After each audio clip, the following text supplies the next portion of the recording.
오늘 성경 말씀 로마서 12장 1절 말씀입니다. 한 절 말씀이니까 우리 다 같이 한 목소리로 읽겠습니다. 그러므로 형제들아 내가 하나님의 모든 자비하심으로 너희를 권하노니 너희 몸을 하나님이 기뻐하시는 거룩한 산 제물로 드리라. 이는 너희가 드릴 영적 예배니라. 아멘.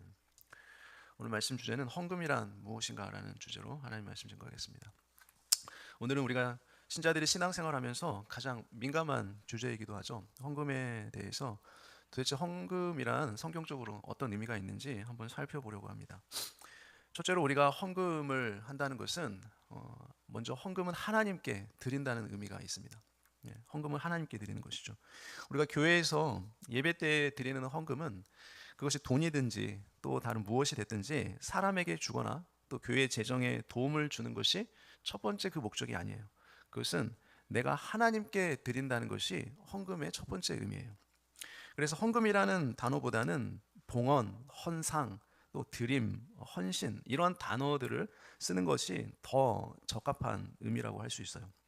그래서 봉헌하는 시간에 우리가 헌금하는 사람의 이름을 우리가 불러주지 않는 이유가 바로 여기에 있습니다.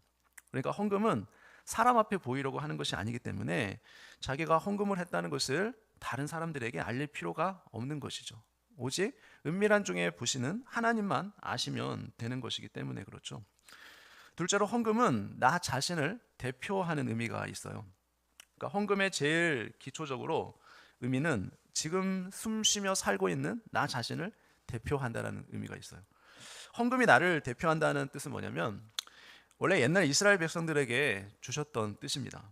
그러니까 이스라엘 백성들은 출애굽을 한 이후에 이제 가나안 땅에 들어가서 농사를 지으며 살았죠. 그래서 그들은 곡식을 거둘 때가 되면 이제 곡식을 다 거둔 후에 그 일부를 제사장에게 갖다 주었어요. 그런데 이때 그들의 마음 자세가 어땠을까요? 그들은 하나님께서 땅도 주시고 또 적절한 때에 햇빛과 비를 내려주셔서 우리로 하여금 풍성하게 수확을 할 수 있도록 도와주셔서 감사합니다 라는 그러한 고백이 담겨 있었던 것이죠. 그리고 저에게 아프지 않도록 건강 주셔서 일할 수 있게 해주신 것, 질병으로부터 보호해 주셔서 이러한 풍성한 곡식을 거둘 수 있게 해주셔서 감사합니다라는 그 마음으로 자신이 수확한 것의 일부를 제사장에게 갖다 주었던 것이죠. 그러므로 그 곡식은 전부 하나님의 것입니다. 하나님께서 원하시는 대로 사용해 주옵소서라는 마음으로 그 수확물을 갖다가 제사장에게 드렸던 거예요. 그러나 전부 다 갖다 드릴 수 없으니까 그 수확물의 일부를 제사장에게 갖다가 드렸던 거죠. 그리고 제사장이 그 일부를 어떻게 합니까? 하나님 앞에 드리는 예식을 할 때 그것은 그 일부를 의미하는 것이 아니라 밭에 있는 모든 곡식을 의미하는 것이었어요.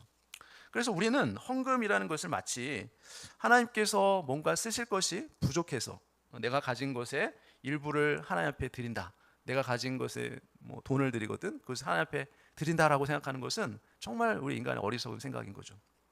나에게 있는 모든 것, 그것 전부, 나 자신 전부를 구별해서 하나님 앞에 제가 드립니다라고 우리가 고백하며 드리는 것이 그게 바로 헌금의 의미예요.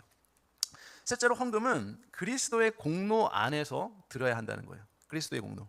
우리가 가령 우리에게 있는 것을 다 드린다고 해도 하나님께서 반드시 그것을 기쁘게 받으실 것이라고 생각하는 것은 어리석은 생각이에요. 여러분, 왜냐하면 우리가 가진 모든 거, 우리의 있는 거, 우리의 자신, 우리 자신의 모습도 하나님께서 받으실 만한 것이 못 되기 때문에 그래요. 우리의 어떤 것도. 여러분, 우리가 어떤 모습이에요? 하나님 앞에 서면 더럽고 추한 죄인의 모습이잖아요. 그런 죄인이 거룩하고 영광스러운 하나님 앞에, 그 보좌 앞에 나아가서 드릴 수 있을까요? 우리가 드린들 하나님이 그것을 받으실까요? 여러분, 그럼에도 불구하고 하나님께서는 우리가 드리는 것을 받아주시겠다라고 하시는 거예요. 그러나 이때 더럽고 추한 우리를 그대로 받으시는 것이 아니죠. 하나님께서 너가 더럽고 냄새나지만 내가 코를 막고서라도 너에게서 내가 그것을 받아야겠다라고 받으시는 것이 아니라는 거죠. 어떻습니까? 너희가 더럽고 추한 것을 어떻게 합니까? 예수 그리스도의 그 완전하시고 흠없는 공로로 하나님께서 둘러싸서 내가 받아주겠다라는 것이에요. 그러므로 우리가 헌금을 드릴 때마다 누구를 의지해야 돼요? 우리는 예수 그리스도를 의지해야 돼요. 예수님, 제가 주님을 의지하여 이 더럽고 아무것도 받으실 것이 없는 제가 하나님 앞에 주의 공로로 의지하여 주님 앞에 올려드립니다. 주님께서 이 받을 자격 없는 자에 드리는 것을 하나님께서 받아주옵소서라며 그리스도의 공로를 의지하며 드릴 때 하나님께서 그것을 받아주신다는 거예요. 이런 정신으로 헌금을 해야 하나님께서 그것을 받으시는 것이죠. 그렇지 않고 나의 가진 것을 의지하거나 나 자신을 의지해서 드리는 것은 결국 하나님 앞에 하나님 받으실 수 없다는 거죠. 네 번째로 헌금은 복을 받기 위한 통로가 아니라는 거예요. 여러분, 헌금이라는 것을 하나님께 복을 받고자 하는 마음으로 내가 많이 드리면 하나님께서 나를 기특하게 여겨서 더 많은 복으로 채워주실 것이라는 그 기대, 그 마음으로 하나님께 하는 것은, 드리는 것은 옳지 않아요. 또한 11조를 내야만 복을 받고 11조를 내지 않으면 하나님의 것을 도적질하는 것이기 때문에 저주를 받는다라는 생각으로 하나님 앞에 드리는 것도 옳지 않은 거죠. 여러분, 우리가 잘 아는 말씀이 있죠. 말라기서 3장 10절 말씀이죠. 만군의 여호와가 이르노라 너희의 온전한 11조를 창고에 들여 나의 집에 양식이 있게 하고 그것으로 나를 시험하여 내가 하늘 문을 열고 너희에게 복을 쌓을 곳이 없도록 붙지 아니하나 보라. 여러분, 11조는 하나님의 통치를 받고 또 하나님을 섬겼던 이스라엘 민족들이 1년 동안 얻은 소득의 10분의 1, 즉 10%를 세금의 성격으로 하나님 앞에 반드시 드려야 했던 의무였어요. 구약시대 11조가. 하나님께서는 이스라엘 백성들이 이제 약속의 땅인 가나안 땅에 들어갔을 때 자신들이 분배받은 땅에서 얻은 소득의 10%를 하나님께 반드시 드려야 했어요. 그러나 그들은 그 당시에 10%만 드린 것이 아니고 실제로는 23.3%를 하나님 앞에 드렸어요. 10분의 1은 10%가 넘었죠. 11조가 언급된 성경 본문에는 구약은 13군데가 있고요, 신약은 4군데가 있어요. 구약에서 언급된 11조 관련된 본문들을 통해서 볼 때 먼저 11조를 바칠 때 기본 정신이 뭐냐면 우리의 가진 모든 것이 하나님께서 주신 것이므로 하나님께 감사하고 또 하나님께 돌려드립니다라는 그러한 청지기 정신이었다는 걸 우리가 알 수 있어요. 또 열의 하나를 드리는 것은 첫 열매를 드리는 것과 같은 것이죠.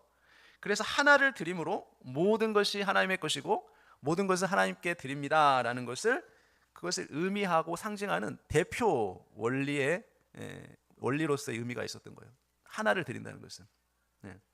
그래서 11조가 궁극적으로 목표하는 것은 뭡니까? 재물에 대한 우리의 신앙 고백을 담는 것이에요. 11조라는 것은. 그러니까 재물보다 하나님을 더 사랑한다는 그 고백의 의미를 담는 것이 바로 11조라고 할 수 있죠. 11조의 용도는 3가지로 나눌 수가 있어요. 첫 번째는 레위인과 성전에서 일하는 사람들의 생활비로 드렸어요. 그리고 가족과 공동체를 위한 공동 식사, 그리고 가난하고 소외된 자들을 위한 구제비 용도로 11조를 드렸습니다.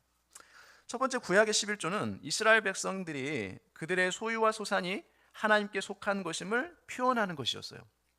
그들은 하나님께로부터 받은 약속의 땅에서 얻은 수확물의 10분의 1을 하나님께 거룩하게 구별하여 드렸습니다. 그것이 11조였어요.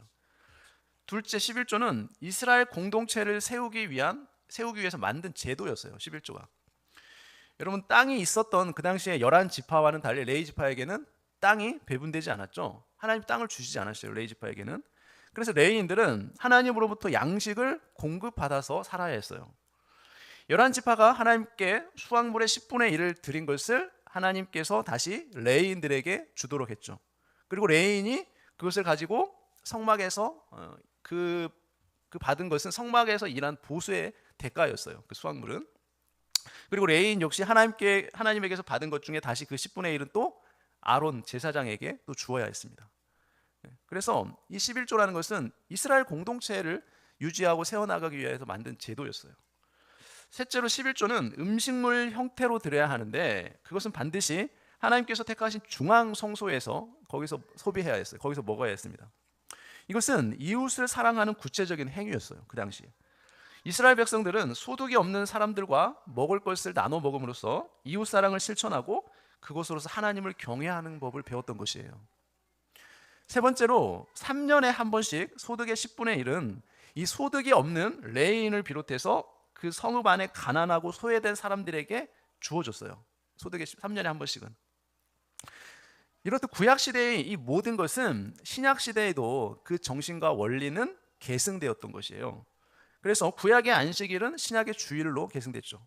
또 구약의 성전은 신약시대의 예배당으로, 구약의 제사는 신약의 예배로, 또 구약의 예물은 신약시대의 헌금으로 대체되었어요. 그 정신과 뜻을 지금도 이루어 가고 있는 것이죠. 마찬가지로 11조도 문자적으로 지킬 것이냐 폐기할 것이냐가 아니라 그 11조에 담긴 정신과 뜻을 우리가 어떻게 이루어 갈 것인가, 그것이 더 중요하다는 거죠. 따라서 온전한 11조는 문자적이 아니라 그 정신에 따라서 행해져야 한다는 것이에요. 또한 신약 시대에도 11조를 사용함에 있어서 세 가지 내용을 우리가 계승해야 된다는 거죠. 첫 번째는 뭡니까? 레위인과 성전에서 일하는 사람들의 생활비에 사용한 것인데, 여러분 구약 시대에 그랬던 것처럼 신약 시대에는 이제 교회에서 하나님의 말씀을 가르치는 사역자들, 그리고 그 교회에서 만약에 채용해서 일하는 그런 관리하는 사람들, 그런 직원들에 대한 생활비를 부담하는 의미로서 우리가 11조를 해석할 수 있겠죠. 둘째는 가족과 공동체를 위한 공동 식사인데, 이는 뭐냐면 교회 운영을 위한 비용을 공동 부담하는 거죠. 그리고 교회 가족들의 형편들을 돌아보는 일에 사용한다는 의미도 포함될 수 있는 것이죠. 셋째는 가난한 자와 소외된 이웃을 위한 구제비로 사용할 수 있죠. 그래서 교회가 구제 활동을 하고 또 협력 사역을 하고 또 선교, 전도 이런 사역들을 하는데 사용될 수 있는 것이죠. 그래서 교회는 영적인 것만을 강조하고 그것만으로는 우리가 이 세상에서 살아가기 힘든 연약한 공동체라는 것을 우리가 얼마든지 알 수 있죠. 교회는 영적인 곳이기 때문에 이 세상에서 물질적인 건 전혀 필요 없다, 그렇게 말할 수 있을까요? 여러분, 교회가 세상에 있는 동안에는 반드시 재정에 지출되는 것이 요구가 되죠. 그렇죠? 신자들이 모여서 예배할 수 있는 공간이 필요하겠죠. 만약에 교회에서 예배를 드린다면. 그리고 그 교회를 유지하고 관리하기 위한 비용이 또 발생을 합니다. 그리고 말씀을 가르치는 일에 헌신한 사역자들을 위한 생활비가 교회에서 또 주어져야 되겠죠. 그리고 선교사들을 후원하고 또 미자립 교회들을 돕는다던가 또 가난한 사람들을 돕기 위한 물질 등이 필요하다는 거예요, 교회에서는. 그러므로 신자들은 교회를 세우고 교회가 제 역할을 할 수 있도록 물질들을 드리는 일에 우리가 열심을 내야 되는 것이죠. 그래서 교회에서 영적으로 공급을 받지 못한다면 어떻게 될까요? 하나님이 말씀하신 이 하나님 나라의 건설은 제대로 이루어지기가 어렵겠죠. 그리고 신자들이 영적인 공급을 제대로 못 받게 되면 자연히 신앙생활에 있어서 큰 문제가 생기겠죠. 모든 신자들의 가정에 힘이 없어지고 또 모든 삶에 의미가 없어질 수도 있겠죠. 고린도후서 9장 7절에 보니까 신약 성경에 와서는 이렇게 말씀해요. 각각 그 마음에 정한 대로 할 것이요 인색함으로나 억지로 하지 말지니 하나님은 즐겨내는 자를 사랑하시느니라 라고 말씀해요. 그러니까 신약 성경에서 가르치는 이 헌금에 대한 정신과 원리는 헌금을 얼마를 낼지를 전적으로 누가 정하는 거예요? 신자 개인이 정한다는 거예요. 그러니까 개인이 하나님께 얼마를 드려야 하는지 스스로 정할 수 있는 이유는 신약시대의 그리스도인이 가지고 있는 자유라는 것이죠. 신약시대를 살아가는 성도들은 받은 은혜 가운데 하나가 뭐냐면 바로 이 자유함이에요. 신앙 양심의 자유. 그것은 진리이신 예수 그리스도가 주시는 자유함이죠. 모든 그리스도인들은 예수 그리스도가 오심으로 말미암아 이제 어떻게 합니까? 제사 제도를 비롯한 모든 구약의 율법에서 자유함을 얻게 되었죠. 그래서 그리스도인은 율법에서 자유로워졌지만 그렇다고 해서 자기 마음대로 할 수 있는 자유는 아니에요. 우리는 하나님과 예수 그리스도에게 순종해야 하는 종이죠, 종.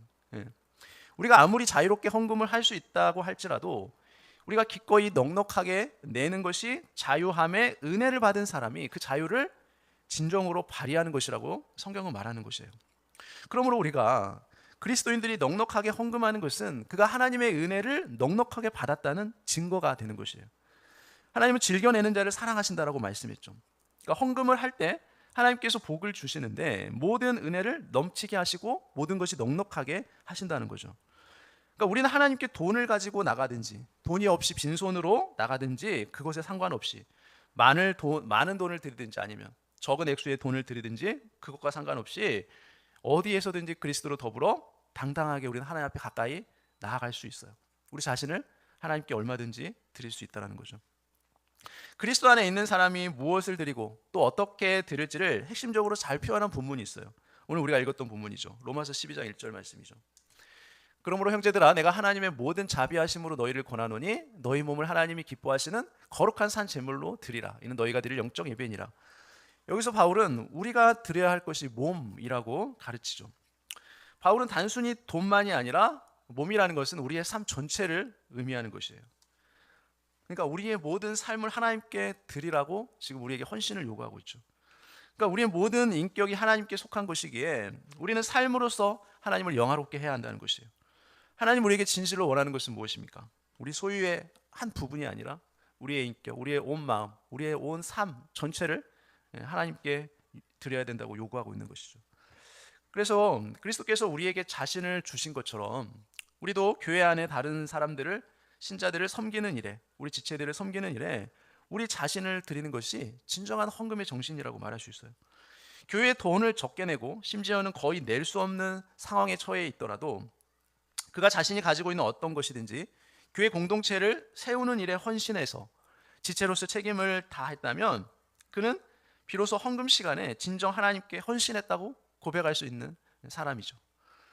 여러분, 이제는 우리가 하나님 앞에 봉헌할 때 어떻게 해야 될까요? 억지로 인색함으로 하지 않고 자발적으로 준비된 마음으로, 또 기쁘고 즐거운 마음으로 나 자신을 하나님 앞에 드린다는 그 마음으로 그렇게 하나님 앞에 드리기를 힘쓰는 저 여러분 되시기를 예수님의 이름으로 축원합니다. 기도하겠습니다. 하나님 아버지, 주님의 은혜를 감사합니다. 하나님께서 우리의 인생을 책임져 주시고 인도하시고 우리의 생사화복을 주관하시는 줄로 믿습니다. 하나님, 우리가 가진 것의 일부를 하나님 앞에 드리지만 그러나 우리가 가진 모든 것이 하나님의 것임을 믿음으로 고백하며 하나님 앞에 드립니다. 하나님, 우리가 주님께 드릴 때 정말로 억지로 인색함으로 드리지 않게 하시고 정말 믿음으로 하나님 받은 은혜, 감사함으로, 기쁨으로, 자원함으로 그렇게 우리 인생을, 우리의 삶 전체를, 우리의 마음을 들여 하나님 앞에 드릴 수 있는 그런 모든 믿음의 사람들 다 될 수 있도록 주님 역사하여 주옵시고 인도하여 주옵소서. 모든 것 예수님의 이름으로 기도합니다. 아멘.